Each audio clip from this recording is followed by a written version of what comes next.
বিসমিল্লাহির রহমান রাহিম। আসসালামু আলাইকুম। জিএল আউটসোর্সিং এর পক্ষ থেকে আপনাদের সবাইকে আমন্ত্রণ।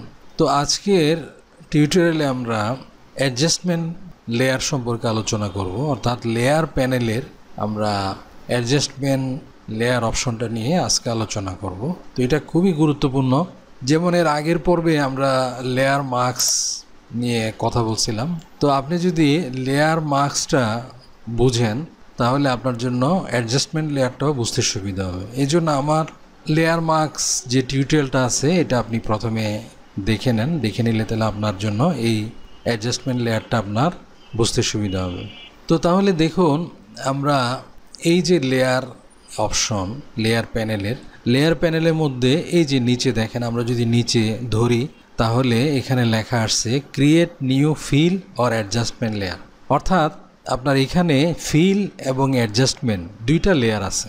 তাহলে আমরা যদি এখানে ক্লিক করি, এই যে উপরের যে তিনটা option solid colour, gradient, pattern, এগুলো হচ্ছে ফিল কালার। আর এর নিচে যেগুলো আছে সেগুলো হচ্ছে অ্যাডজাস্টমেন্ট লেয়ার। এই অ্যাডজাস্টমেন্ট লেয়ারগুলো আপনি এই লেয়ার অপশন থেকেও পাবেন। এই যে লেয়ার অপশন দেখেন, এই যে অ্যাডজাস্টমেন্ট লেয়ার, এখানেও পাবেন এগুলো। আবার দেখেন আপনি উইন্ডোজ থেকে এখানে অ্যাডজাস্টমেন্ট প্যানেল একটা আছে, এটাতে যদি ক্লিক করেন এখানেও কিন্তু অ্যাডজাস্টমেন্ট লেয়ারের যে অপশনগুলো এইখানেও এগুলো পাবেন। তো প্রথমে আমরা আলোচনা করব যে আমরা এই যে ফিল যে লেয়ার আছে এগুলো আমরা কেন নিব, এখানের অপশনগুলো আমরা কেন ব্যবহার করব। ধরেন আপনি একটা ব্যাকগ্রাউন্ড নিলেন, এই ব্যাকগ্রাউন্ডটাকে আপনি যদি ক্রপ করেন, ধরেন এভাবে আপনি ক্রপ করলেন, ক্রপ করে আপনি এটাকে ছোট করে ফেললেন, ধরেন ইমেজটাকে। তো দেখেন আপনার এই ছবিটা ছোট হয়ে গেছে।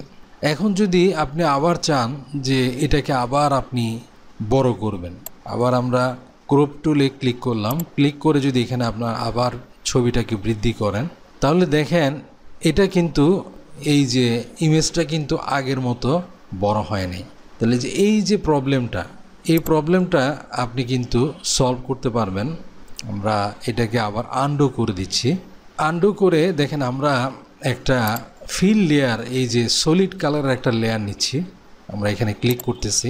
তাহলে দেখেন এখানে একটা ফিল লেয়ার একটা চলে আসছে। তাহলে এখন দেখেন আপনি যদি এটাকে ক্রপ করেন, এই যে আমরা এটাকে ছোট করতেছি, দেখেন ক্রপ করে ছোট করে ফেললাম। এখন ক্লিক করলাম, আবার যদি আমরা ক্রপে ক্লিক করি, আবার এটাকে যদি বড় করি, দেখেন আপনি যতটুকু বড় করতে চান, দেখেন এই আপনার লেয়ারটা ততটুকুই বড়, কিন্তু ফিল লেয়ারটা চলে আসছে। তাহলে বুঝতে পারছেন যে আমরা এইখান থেকে এই যে ফিল লেয়ার যে অপশনটা আছে এটা ব্যবহার করলে কি সুবিধা। তো দেখেন আমরা এই ফিল লেয়ারের ব্যবহারটা সম্পর্কে আমরা জানলাম, আমরা এটা কেন ব্যবহার করব। এবার আসেন এগুলোর ব্যবহারগুলো দেখি। তো দেখেন এখানে আমরা একটা লেয়ার নিলাম। তো তাহলে দেখেন এখানে দুইটা লেয়ার আসছে, একটা হচ্ছে যে সলিড কালারের জন্য, আর একটা দেখেন এখানে হচ্ছে মার্কস লেয়ার, দুইটা লেয়ার আসছে। তাহলে আমরা যে মার্কস লেয়ারের যে ব্যবহারটা আগে দেখছিলাম, এখানেও কিন্তু আপনি এই মার্কস লেয়ারটা একইভাবে এখানে ব্যবহার করতে পারবেন। আর আপনি এখানে সলিড কালারে যদি ক্লিক করেন, সলিড কালারেরগুলো আপনি এখানে ক্লিক করলে দেখেন এই কালারগুলো আপনি চেঞ্জ করতে পারবেন। যেমন এখন গ্রিন আছে, আপনি যদি চান না, এখন আপনার নীল কালার আছে, এখন আপনি যদি অন্য কালারে চেঞ্জ করতে চান, দেখেন আপনি এখানে যে কোনো কালার আপনি নিয়ে আসতে পারবেন, ওকেতে ক্লিক করবেন। তো তাহলে বুঝতে পারছেন আপনি সলিড কালারটা। এরপরে দেখেন আমরা যদি গ্রেডিয়েন্ট কালার নেই, আমরা গ্রেডিয়েন্ট কালার ক্লিক করলাম অ্যাডজাস্টমেন্ট লেয়ার থেকে, তাহলে দেখেন এখানে আমার আরেকটা লেয়ার চলে আসছে। তো এইখান থেকে দেখেন আপনার গ্রেডিয়েন্টের অপশনগুলো আসছে, যে বিভিন্ন ধরনের অপশন আছে, বেসিক, ব্লু, আপনি এটাতে ক্লিক করলেন। তারপরে আপনার অ্যাঙ্গেলটাকে আপনি চেঞ্জ করতে পারেন, এই যে স্টাইল, লাইনার আছে, তারপরে রেডিয়াল আছে, তারপরে অ্যাঙ্গেল আছে, আপনার রিফ্লেক্ট আছে, ডায়মন্ড আছে, অনেকগুলো স্টাইল আছে। তো এক একটা স্টাইল এক এক রকম।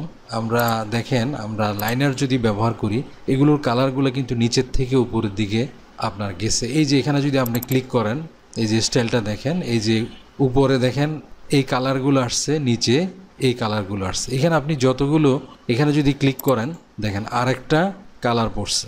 এখানে যদি ক্লিক করেন এখানে যদি ক্লিক করেন আরেকটা কালার পড়ছে। তো এইভাবে আপনি কালারগুলো চেঞ্জ করতে পারবেন। এখানে ক্লিক করে এখানে যদি ক্লিক করেন আপনার এখান থেকে কালারগুলো চেঞ্জ করতে পারবেন।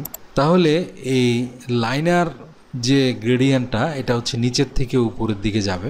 অন্যগুলো আপনি দেখবেন কিছু কিছু আছে সার্কেল, বিভিন্ন স্টাইলের আছে। তারপরে অ্যাঙ্গেলগুলো আপনি চেঞ্জ করতে পারবেন।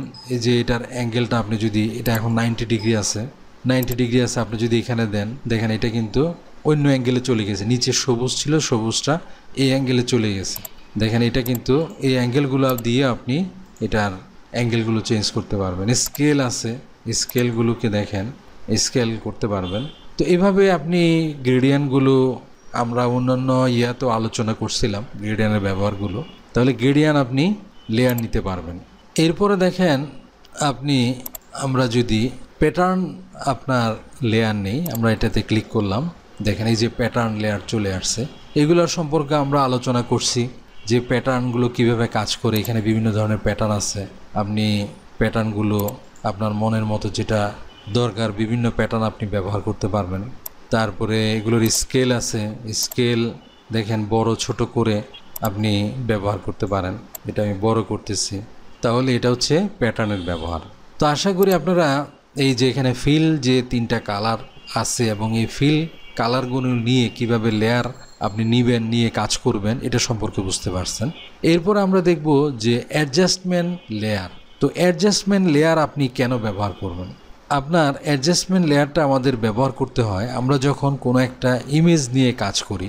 তো তাহলে দেখেন আমরা এখানে একটা ইমেজ আনলাম, এই ইমেজটাকে অ্যাডজাস্টমেন্ট করার জন্য এখানে কিন্তু ইমেজ দেখেন ইমেজ অপশন থেকে আপনার এই যে অ্যাডজাস্টমেন্ট একটা অপশন আছে, আপনি যদি এখান থেকে কাজ করেন, ধরেন এখানে আমি ব্রাইটনেস কন্ট্রাস্ট এটাতে ক্লিক করলাম, তাহলে এইখান থেকে আমি এই ছবিটার সরাসরি কিন্তু এটার ব্রাইটনেসটা কমিয়ে দিতে পারি। দেখেন কন্ট্রাস্টটা আমি কমিয়ে দিলাম, দিয়ে আমি ওকেতে ক্লিক করলাম। তাহলে আমি যে সরাসরি যে ইমেজটাতে কাজ করলাম, এখন যদি আমি এটাকে সেভ করি, সেভ করার পরে কিন্তু এই ইমেজটাকে আগের যে অরিজিনাল ছবি ছিল সেখানে আর ফিরিয়ে আনা যাবে না।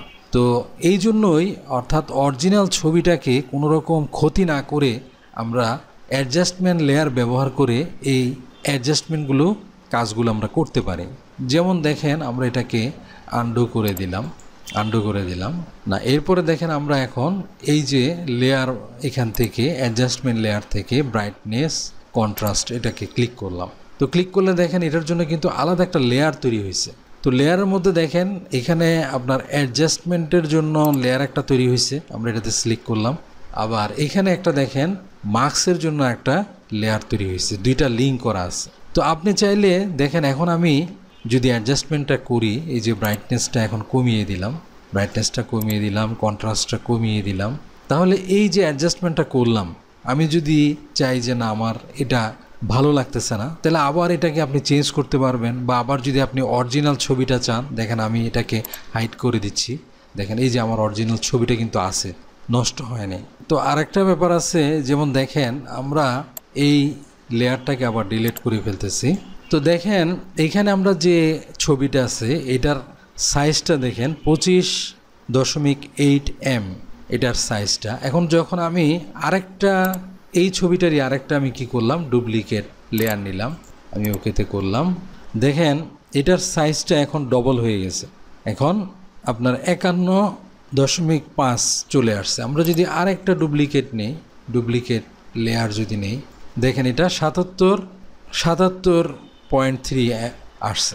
তাহলে আপনি যদি এভাবে ডুপ্লিকেট লেয়ার নিয়ে যদি আপনি অ্যাডজাস্টমেন্ট করেন, তাহলে আপনার ফাইলের সাইজটা কিন্তু অনেক বৃদ্ধি পাবে। কিন্তু আপনি যদি অ্যাডজাস্টমেন্ট লেয়ার নিয়ে যদি কাজ করেন, ধরেন আমি এগুলোকে আবার ডিলিট করে দিলাম, এখন আছে কত দেখেন 25, এই যে এখানে 25 সাইজটা আছে।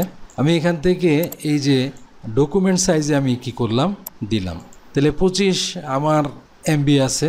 তাহলে এখন আমি যদি একটা লেয়ার অ্যাডজাস্টমেন্ট লেয়ার নিই, ধরেন এই লেয়ারটা নিলাম, দেখেন এটার সাইজটা কতটুকু হয়েছে 25, কোনো কিছু কিন্তু বৃদ্ধি পায় না। আবার যদি আমি আরেকটা ধরেন আমি লেভেলের আরেকটা অ্যাডজাস্টমেন্ট লেয়ার নিলাম, দেখেন এটার সাইজটাও কিন্তু আমার বৃদ্ধি পায় নাই। তাহলে আপনি অ্যাডজাস্টমেন্ট লেয়ারগুলো নিয়ে আপনি যদি কাজ করেন, তাহলে আপনার ফাইলের সাইজগুলো কিন্তু ছোট থাকবে। তো এই জন্য আমরা অ্যাডজাস্টমেন্ট লেয়ারটা ব্যবহার করতে পারি। তো এখন দেখেন আমরা প্রথম আপনাদেরকে সিরিয়ালে সবগুলো দেখাই, এগুলো আসলে সবগুলো একই জিনিস, আপনারা একটা বুঝলেই সবগুলো বুঝতে পারবেন। তো প্রথমে আমরা এই ব্রাইটনেস এবং কন্ট্রাস্ট এটা নিলাম, এই ব্রাইটনেস কন্ট্রাস্টটা নিলাম, আমরা এখানে সিলেকশন করব। দেখেন এখানে সিলেকশন করলাম, এখানে সিলেকশন করব এবং দেখেন উপরেও কিন্তু দুইটা অপশন আছে, একটা হচ্ছে যে এই যে ব্রাইটনেস কন্ট্রাস্ট অ্যাডজাস্টমেন্ট লেয়ার, এটা হচ্ছে মার্কস লেয়ার, এই যে মার্কস লেয়ার। তো যখন এটাতে সিলেকশন করবেন তখনই কিন্তু এটার উপর এফেক্টটা হবে। এই যে দেখেন এখন আমি যদি এটা এফেক্টটা দিই তাহলে আমার অ্যাডজাস্টমেন্ট লেয়ার উপরটা কাজ করতেছে। আর আমি যদি মার্কস লেয়ারে যদি দিই দেখেন এখন কিন্তু আমার ওই যে অপশনটা ওইটা কিন্তু আসতেছে না। তো তাহলে দেখেন আমি এখান থেকে একটা ব্রাইটনেস এবং কন্ট্রাস্ট একটা অ্যাডজাস্টমেন্ট লেয়ার নিলাম। তো এইখানে দেখেন আমার যে মার্কস যে লেয়ারটা দিছে, তো মার্কস লেয়ারটা দিয়ে দেখেন এটা আপনাকে দিছে যে এই লেয়ারটার মাধ্যমে আপনি আপনার ছবির মধ্যে বিভিন্ন অংশকে আপনি চাইলে কন্ট্রোল করতে পারেন। যেমন আমরা মার্কস লেয়ারের একটা টিউটোরিয়ালে যে ব্যবহারগুলো দেখছি সেটাও কিন্তু এখানে আপনি অ্যাপ্লাই করতে পারবেন। যেমন ধরেন আপনি এখানে যে কোনো একটা অংশকে ধরেন আপনি চাইলেন যে পাখিটাকে আপনি কালারটা এখানে যে ব্রাইটনেস কন্ট্রাস্ট আছে এই পাখিটার উপর আপনি এফেক্ট করবেন না, তাহলে এই পাখিটাকে আপনি কি করবেন সিলেকশন করে বা ম্যানুয়ালি যেভাবে হোক আপনি এখানে এটাকে ব্লক করে দিবেন, মানে কালো কালার দিয়ে আপনি যখন এটাকে মার্কস করে দিবেন তখন এটা ছাড়া অন্যান্য সব জায়গায় কিন্তু কি হবে ইফেক্টগুলো হবে। এভাবে প্রত্যেকটা অ্যাডজাস্টমেন্ট লেয়ারের সাথে দেখবেন আপনার মার্কস লেয়ার থাকবে। তো এর সুবিধা হচ্ছে যে আপনি প্রত্যেকটা লেয়ারই যে অংশটাকে আপনি এফেক্ট যদি কোনো অংশতে আপনি এফেক্ট করতে না চান সেটাকে আপনি ব্লক করে ফেলতে পারবেন। আবার আপনি ধরেন আমি এখানে আরেকটা লেয়ার নিচ্ছি, এটার উপর একটা লেয়ার নিচ্ছি, দেখেন আমি একটা ফিল কালারের একটা লেয়ার নিচ্ছি, ধরেন এই যে ফিল কালারের একটা লেয়ার নিলাম, এই যে এখানে একটা ফিল কালার নিলাম। তো দেখেন এখানেও আমার একটা মার্কস পড়ছে, আমি দেখেন এটা ব্ল্যাক কালার নিলাম, নিয়ে আমি ব্রাশটা নিলাম, ব্রাশটা নিয়ে যদি এটার উপরে আমি এটাকে ধরে এখানে নিয়ে আসলাম, মার্কসে দিলাম, দেখেন আমি এই ছবিটার যে অংশটা আমি এখানে করতে চাচ্ছি দেখেন এভাবে আমি ডিজাইন করতে পারলাম, দেখেন এভাবে একটা ডিজাইন হইলো। তো এইভাবে কিন্তু আপনি মার্কসটাকে ব্যবহার করতে পারতেছেন। অর্থাৎ আপনি যে কোনো ছবির উপরে আপনি যে কোনো সলিড কালার ফ্রেম বা কোনো কিছু নিয়ে এটাকে দেখেন আমি ব্রাশ দিয়ে নির্দিষ্ট কিছু অংশ আমি সিলেক্ট করতে যাচ্ছি, এইভাবে করতে পারবেন। তো এটাকে আমি ডিলিট করে দিচ্ছি। তো তাহলে দেখেন এখানে আমরা আগের মার্কসের মধ্যে অনেকগুলো অপশন দেখাইছিলাম, এখন আবার আরেকটা অপশন দেখাচ্ছি। ধরেন কোনো একটা ইমেজের মধ্যে আপনার নির্দিষ্ট একটা অংশ সিলেকশন করতে চাচ্ছেন, তো দেখেন এখান থেকে সিলেক্ট থেকে আপনি সাবজেক্ট দিতে পারেন। সাবজেক্টটা দিলে এখানে যে একটা ছবির মধ্যে যে অংশটা বেশি ফুটে উঠবে সেটা কিন্তু সে সিলেক্ট করবে। আর যদি আপনি সিলেক্ট অ্যান্ড মার্কস এই অপশনটা দেন তাহলে সিলেকশন হয়ে যাবে, এটা কি করে ফেলবে মার্কস করে ফেলবে। তো আমরা সাবজেক্টটা দিয়ে দেখাচ্ছি, আমরা সাবজেক্ট দিলাম, সাবজেক্ট দিলে এটা প্রসেস হতে একটু সময় লাগবে। পাখি সহ ফুলটা সহ একটা সিলেকশন আসছে। তো এখন আমি এটাকে কি করে ফেলবো ব্ল্যাক কালার করে ফেলবো। তো দেখেন আপনি এডিট থেকে ফিলে যাবেন, এই ফিল থেকে দেখেন এখানে কন্টেন্ট আপনি এই যে ব্ল্যাক কালার করে দিবেন, দিয়ে ওকেতে ক্লিক করবেন, তাহলে দেখেন আমি যে অংশটা সিলেক্ট করছি সেটা কিন্তু মার্কসিং হয়ে গেছে। আবার এক কাজ করতে পারেন, আপনি এটা সিলেকশন করে যদি আপনি এখান থেকে যদি আপনি এই লেয়ারটা যদি ক্লিক করেন তাহলে কিন্তু অটোমেটিক এটা সিলেকশন হয়ে যাবে। তো দেখেন আমি মনে করেন যে এই অংশটা সিলেকশন করলাম, মার্কসিং করলাম, তো এখানে মার্কসিং হয়েছে। আমি চাইতেছি যে ব্যাকগ্রাউন্ডটা আমি কি করব মার্কসিং করব। তো এইখান থেকে আপনি কন্ট্রোল আই যদি আপনি কিবোর্ডে প্রেস করেন তাহলে ইনভার্ট হয়ে যাবে। তো দেখেন আমরা কি করলাম, আরেকটা আমরা এটার উপরে আরেকটা আমরা কি করলাম অ্যাডজাস্টমেন্ট লেয়ার নিলাম, এখানে ক্লিক করলাম, দেখেন এখানে অ্যাডজাস্টমেন্ট লেয়ার আসছে বা আমরা এটাকে নিচের দিকে নিয়ে আসতেছি। এখন দেখেন এটাকে আমরা অল্টার চেপে এখানে নিয়ে আসতে পারি, এই যে অল্টার চেপে এখানে নিয়ে আসলাম। তারপরে এটাকে দেখেন আমরা যদি কন্ট্রোল আই যদি প্রেস করি দেখেন এটা সিলেকশনটা উল্টা হয়ে গেছে। তো এইভাবে আপনি কোনো সিলেকশনকে আপনি উল্টা করে ফেলতে পারবেন। তো দেখেন এখানে কিন্তু সিলেকশনটা উল্টো হয়ে গেছে। এখন শুধু ব্যাকগ্রাউন্ডে দেখবেন কোনো এফেক্ট হবে না, শুধু যে অংশটা আমার এই অংশটাকে আমি সিলেক্ট করি না, এই অংশটার উপরে আমার ইফেক্টটা হবে, অর্থাৎ আমার ব্যাকগ্রাউন্ডটা মার্কসিং হয়ে গেছে আর এই অংশটা আমার আনমার্কসিং আছে, এটার উপর এফেক্টটা পড়বে। যেমন দেখেন আমার এখন আমি যদি এই ব্রাইটনেসটা কমাই, আমার দেখেন এই যে পাখিটার উপর এবং ফুলটার উপরে কিন্তু এফেক্ট হচ্ছে। পিছনে যে ব্যাকগ্রাউন্ডটা আছে এটার কিন্তু কোনো এফেক্ট পড়ে নাই। দেখেন এই যে আমি সাদা করতেছি, শুধু এটার উপর পড়তেছে। তো এভাবে আপনারা এই যে অ্যাডজাস্টমেন্ট লেয়ারের সাথে যে মার্কসিং লেয়ার যেটা আসে, এটা দিয়ে আপনি ছবির বিভিন্ন অংশকে মার্কসিং করে বা ব্লক করে আপনি অন্য অংশকে আপনি ছবিটা অ্যাডজাস্টমেন্ট করতে পারবেন।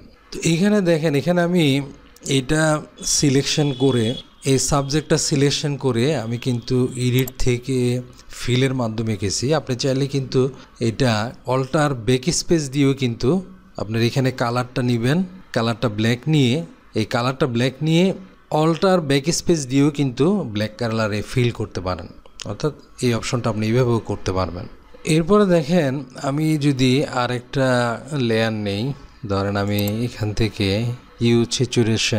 স্যাচুরেশন এই লেয়ারটা নিলাম, এখানে উপরে নিলাম। তো আপনি চাচ্ছেন যে এইখানে যে মার্কস আপনি যে অংশটা সিলেকশন করবেন সেটা এখানে নিয়ে যাবেন, তাহলে এখানে অল্টার প্রেস করে, তাহলে আপনি দেখেন এখানে এই অল্টারটা প্রেস করবেন, করে এখানে আপনি এটার উপরে ধরে আপনি যদি এটাকে নিয়ে টেনে এখানে ছেড়ে দেন, ইয়েসে যদি ক্লিক করেন, দেখেন এটার সিলেকশনটা কিন্তু এটাতে চলে গেছে।